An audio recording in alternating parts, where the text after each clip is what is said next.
নমস্কার বন্ধুরা, আমার সকাল রান্নাঘরে সকলকে অনেক স্বাগত জানাই। আজ আমি আবার চলে এসেছি নতুন একটা রেসিপির ভিডিওর সাথে। আজকের রেসিপিটা কিন্তু আপনারা দেখেই বুঝতে পারছেন, খুব লোভনীয় একটা। আজকের রেসিপির নাম হচ্ছে কুলের আচার। আচার কারা কারা খেতে ভালোবাসেন অবশ্যই আমাকে কমেন্ট করে জানাবেন। চলুন উপকরণে দেখা যাক কী কী আছে। এখানে কিন্তু প্রথমেই উপকরণে আছে হচ্ছে, আমরা মশলাগুলো আগে দেখিয়ে নেব। এখানে কিন্তু প্রথমেই উপকরণে আছে হচ্ছে 5 ফোড়ন, আছে হচ্ছে মৌরি, জোয়ান, কালো জিরে, আছে হচ্ছে ধনিয়া, আছে হচ্ছে জিরা, আছে শুকনো লঙ্কা, গোলমরিচ, গোটা গোলমরিচ, আর এক টুকরো দারচিনি। তারপর এখানে আছে কিন্তু লবণ, হলুদ, আছে হচ্ছে তেঁতুলের কাঠ, গ্রেটেড আদা, আছে শুকনো লঙ্কা এবং 2টি তেজপাতা, আছে এখানে বোটা ছাড়ানো মানে বকি ছাড়ানো কুল, পাকা কুল, তারপর আছে গুড়, এখানে আছে চিনি। তারপর এই যে আমরা মশলাটা ছিল এখানে, সেই মশলাটাকে কিন্তু আমরা খুব ভালোভাবে গরম করে নেব শুকনো খোলায়। তারপর এটা কিন্তু আমরা চাটনি নয়, আচারের সাথে অ্যাড করব। এরকম কিছু মশলা দিলে কিন্তু আচারের যে একটা সেন্ট, সেটা কিন্তু খুব ভালো আসে, দুর্দান্ত। মানে আপনি বাড়িতে আচার করলে পাশের বাড়ি কি পুরো পাড়া জেনে যাবে যে আপনি আচার করছেন। তো এই মশলাটা আপনারা ব্যবহার করতে পারেন যে কোনো আচারের সাথে, তা আপনারা বানিয়েও রাখতে পারেন, কোনো অসুবিধা নেই। দেখুন আমরা কিন্তু এখানে ভালোভাবে এটাকে নাড়াচাড়া করে একদম শুকনো খোলায়, যখন এই মশলার যে গোটা মশলার যে কালার, সেটা যখন একটু ব্রাউন হয়ে আসবে বা কালারটা একটু চেঞ্জ হয়ে আসবে, তখন কিন্তু আমরা এটা পেস্ট বানিয়ে নেব।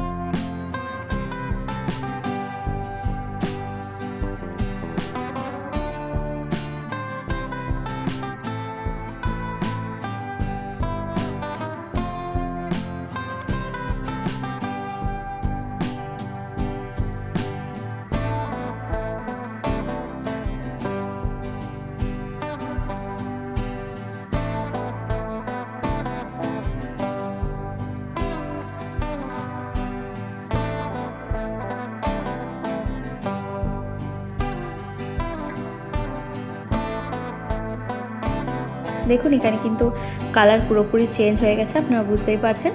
তারপর এটাকে আমরা রেখে দিলাম। এটাকে আমরা এবার মিক্সি গ্রাইন্ডারে শুকনোভাবে পেস্ট করে নেব বা গুঁড়ো করে নেব, যেটাই বলবেন। তারপর আমরা কড়াতে দিয়ে দিলাম হচ্ছে সর্ষের তেল। সর্ষের তেলটা একটু গরম হয়ে এলেই আমরা দিয়ে দেবো হচ্ছে শুকনো লঙ্কা এবং তেজপাতা।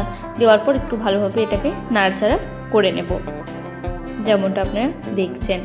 আর আমার ভিডিও কেমন লাগে আমাকে অবশ্যই জানাবেন। যারা আমার চ্যানেলে নতুন হয়ে থাকেন বা নতুন দেখছেন, তারা অবশ্যই জানাবেন যে আমার আগের রান্নাগুলি কেমন হয়েছে এবং এখন যেটা আমি দেব ভিডিওটা, এই যে কুলের আছে, সেটা কেমন লাগলো আপনাদের, সেটাও আমাকে কমেন্টে জানাবেন। চলুন দেখুন, তারপর গল্প করতে করতে কিন্তু এখানে আমরা অ্যাড করে দিয়েছি হচ্ছে আদা, আদাটা কিন্তু আমরা কোচানো করিনি, এটা কিন্তু গ্রেট করে নিয়েছি গ্রেটারের মাধ্যমে। তাই গ্রেট করার পর আদাটা ভালোভাবে একটু তেলে ছেড়ে দেওয়ার পর একটু নাড়াচাড়া করে ভালোভাবে, তারপর যখন কালারটা একটু ব্রাউন হয়ে যাবে, মানে একটু কালার চেঞ্জ হবে, তখন কিন্তু আমরা এখানে দিয়ে দেবো হচ্ছে কুল। যে পাকা কুলগুলো আমরা রেখেছিলাম, সেই কুলগুলো কিন্তু আমরা দিয়ে দিলাম। তার সাথে অ্যাড করে দিলাম হচ্ছে লবণ এবং হলুদ। দেওয়ার পর এটার সাথে কিন্তু আমরা খুব ভালোভাবে এটাকে নাড়াচাড়া করব, যেমনটা আপনারা দেখতে পাচ্ছেন। বা এক কথায় বলতে পারেন, কুলটাকে একটু একটু নাড়াচাড়া করে তেলে ভেজে নিচ্ছি, ভাজা তো যাবে না, একটু নাড়াচাড়া করে একটু ফ্রাই হয়ে যাচ্ছে, তাহলে একটা খেতে এটা আরও স্বাদ ভালো লাগবে। এটা একটু অন্যরকম হতে চলেছে। আপনারা তো অনেক রকমেরই আচার বানান, এটা একবার বানিয়ে দেখবেন, খুব ভালো লাগবে। দেখুন এখানে কিন্তু আমরা খুব ভালোভাবে নাড়াচাড়া করছি, যেমনটা আপনারা দেখতে পাচ্ছেন।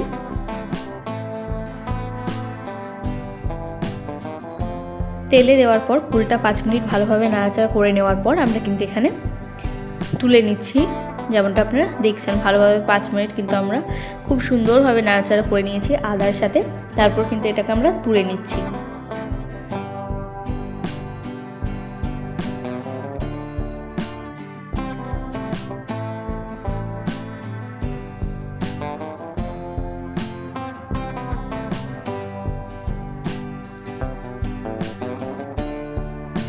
পুরো কুলটাই কিন্তু আমরা এখানে তুলে নিলাম, যেমনটা আপনারা দেখতে পেলেন।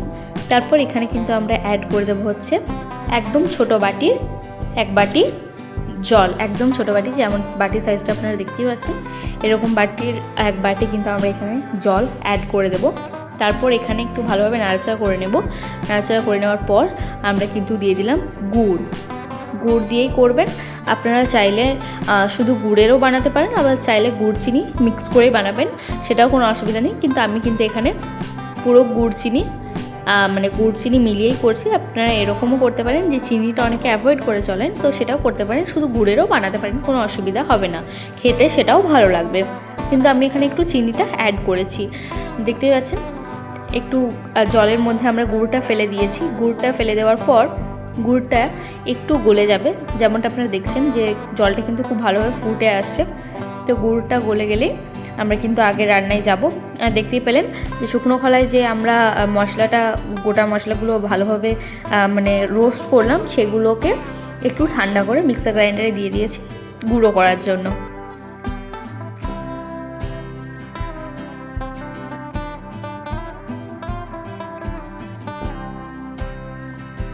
দেখতেই পাচ্ছেন এখানে কিন্তু গুড়টা খুব ভালোভাবে কিন্তু গলে গেছে।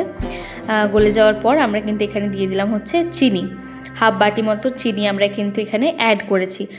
মিষ্টির পরিমাণটা কিন্তু আপনারা সেইভাবে বুঝেই দেবেন, আচারে কীরকম আপনারা মিষ্টি খান সেই বুঝেই কিন্তু আপনারা আচারে মিষ্টিটা দেবেন বন্ধুরা। তারপর দেখুন চিনিটা দেওয়ার পর একটু ভালোভাবে নাড়াচাড়া করে নেওয়ার পর একটু চিনিটা গলে এলে আমরা কিন্তু অ্যাড করে দিলাম হচ্ছে যেগুলো আমরা তেলে একটু ফ্রাই করে রেখেছিলাম কুলগুলো, সেগুলো কিন্তু আমরা এখানে দিয়ে দিলাম। দেওয়ার পর ভালোভাবে কিন্তু এটাকে আমরা নাড়াচাড়া করতে থাকবো, যেমনটা আপনারা পুরো ভিডিওতে দেখছেন। পুরো ভিডিওটা দেখতে থাকুন, আর আপনাদের ডিস্টার্ব করবো না। চলুন আবার একটু পর কথা বলবো, পুরো ভিডিওটা দেখতে থাকুন। আর যেভাবে আমি নাড়াচাড়া করছি বাড়িতে ঠিক সেইভাবে আপনারা এইভাবেই বানাবেন, এইভাবেই নাড়াচাড়া করবেন, তাহলেই হবে। তারপর দেখুন একটু ভালোভাবে নাড়াচাড়া করে নেওয়ার পর তারপর আমরা কিন্তু এখানে দিয়ে দিলাম হচ্ছে তেঁতুলের কাত। তেঁতুলের কাতটা দিলাম একটু ব্যালেন্সের জন্য। আপনারা তেঁতুলের কাত অবশ্যই দেবেন, স্কিপ করবেন না। তেঁতুলের কাতটা দেওয়ার পর আবারও ভালোভাবে নাড়াচাড়া করছি, যেমনটা আপনারা দেখতে পাচ্ছেন। খুব সুন্দরভাবে কিন্তু এখানে আমরা নাড়াচাড়া করে নিচ্ছি বন্ধুরা।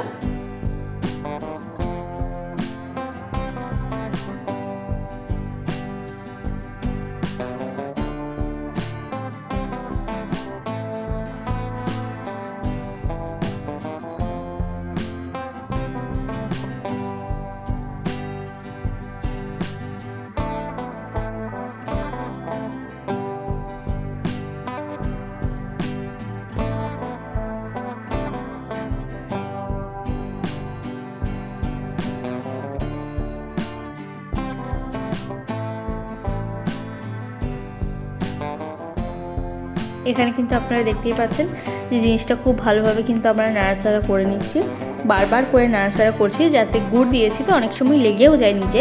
জলটা যে পরিমাণ আছে সেটা কিন্তু গুড়টা নিচে লেগে যেতেও পারে, তাই জলটা যেহেতু আছে সেহেতু আমরা কিন্তু বারবার আপনারা দেখতে পাচ্ছেন খুব সুন্দরভাবে খুব ভালোভাবে নাড়াচাড়া করে নিচ্ছি।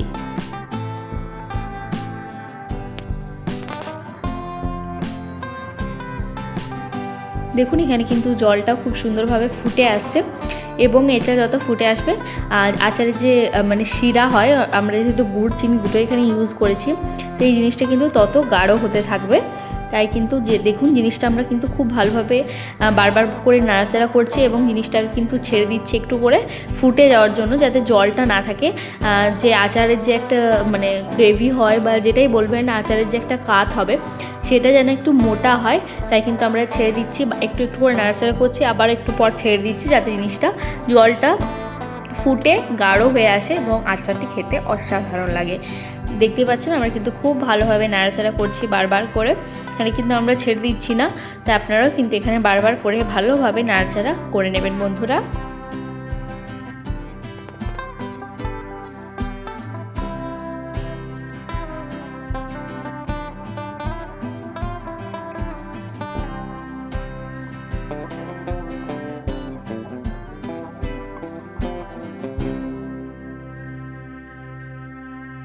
আমাদের আচার কিন্তু প্রায় হয়ে এসেছে, আপনারা যেমনটা দেখতে পাচ্ছেন জলটা কিন্তু একদম ফুটে গেছে, একদম গাঢ় গাঢ় হয়ে এসেছে ফুলের আচারটা। এবার কিন্তু অলমোস্ট আমাদের হয়ে গেছে পুরোপুরি, যেমনটা আপনাদেরকে বললাম। এবার আমরা যে মশলাটা শুকনো খোলায় যেটা আমরা রোস্ট করে গুঁড়ো করে নিয়েছিলাম সেটা কিন্তু দিয়ে দিলাম 1 চামচ মতো। দেওয়ার পর এটাকে খুব ভালোভাবে কিন্তু এখানে মশলাটাকে নাড়াচাড়া করে আচারের সাথে মিক্স করতে হবে, তাহলে কিন্তু সেন্টটা খুব ভালো লাগবে এবং আচারের একটা কিন্তু নিজস্ব সেন্ট হয় বা গন্ধ হয়, যেটাই বলবেন সেটা কিন্তু এই মশলার দরুনই আসে। তো এই মশলাটা কিন্তু আপনারা এখানে 1 চামচ ইউজ করবেন, খুব বেশি ইউজ করবেন না। যদি আপনাদের বেশি পরিমাণে কুল থাকে তো আপনারা এখানে বেশি পরিমাণে ইউজ করবেন। আমরা যেমন এখানে কুল নিয়েছিলাম হচ্ছে 500 গ্রাম। আপনার যদি বেশি পরিমাণ থাকে তখন আপনারা বেশি পরিমাণ ইউজ করতে পারেন, কোনো অসুবিধা হবে না। খুব সুন্দরভাবে বানানো হয়ে গেছে। তারপর এটাকে আমরা নাড়াচাড়া করে নেওয়ার পর 10 মিনিট স্ট্যান্ডিং টাইমে ঢাকা রেখে দেবো। তারপর খুলে রেডি আমাদের কুলের আচার। কেমন লাগলো অবশ্যই জানাবেন, ভালো লাগলে like, comment, share and subscribe করতে ভুলবেন না। আর যদি ফেসবুক থেকে দেখে থাকেন তাহলে ভালো লাগলে পেজটি ফলো করে রাখবেন। সকলে খুব ভালো থাকবেন, সুস্থ থাকবেন। Bye, stay tuned.